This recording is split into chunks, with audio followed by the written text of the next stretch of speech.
మనసు బాలేదయ్యా, నా మనసు విరిగిపోయిందయ్యా, నా మనసు పగిలిపోయింది ప్రభా, నా మనసు ఈ బాధగా ఉంది కాబట్టి ఆ కన్నీరే నాకు ఆహారంగా మారింది, నా కళ్ళుండి కారుతున్న నీరు నా నోటికి చేరుతూ ఉంది, నా ప్రార్థనకి నేను నోరు తెరిచినప్పుడు నా కన్నీరే తగులుతూ ఉంది. ఆత్మ రక్షించబడింది, దేహం బాగానే ఉంది, దేహపూర్వకంగా పాపం చేయట్లా, మునపట్లాగా త్రాగట్లే, మొన్నపట్లాగా సిగరెట్లు కాలుస్తలే, మొన్నపట్లాగా డ్రగ్స్ తీసుకుంటలే, మొన్నపట్లాగా వ్యభిచారం చేయట్లే. కానీ వారి జీవితంలో చూసినప్పుడు దే ఆర్ టూ లో.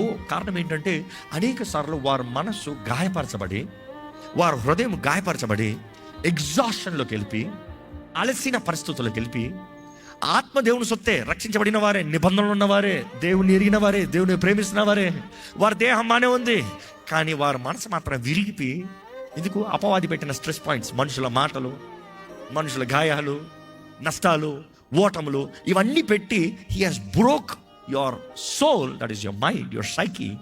నిన్ను ఏం చేసి పెట్టాడు? చాతకాన్వానిగా చేశాడు.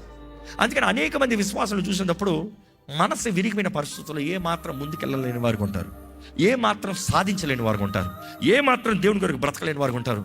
కొన్నిసార్లు బాగానే ఆరాధిస్తారు, ఆరాధించబడ్డ మనస్ఫూర్తిగా ఆత్మపూర్ణంగా ఆరాధిస్తూ ఉంటారు, దేవుని కొరకు పరిగెడతారు, వేగిర పడతారు, అన్నీ చేస్తారు.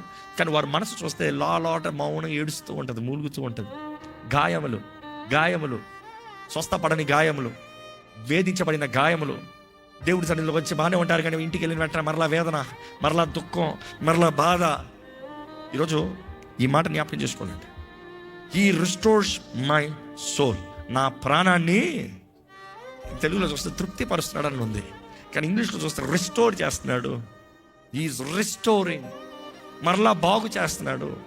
పాడైన నా మనసుని బాగు చేస్తున్నాడు, నా మైండ్ని బాగు చేస్తున్నాడు, నా మైండ్ని నూతన పరుస్తున్నాడు.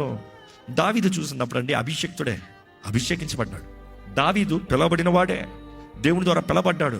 దావీదు దేవుడి ద్వారా బలంగా వాడబడినవాడు, నో డౌట్. కానీ ఆయన చూసినప్పుడు yet his soul was broken, తన మనసు విరిగిపోయినట్లుగా కనబడుతుంది. ఆయన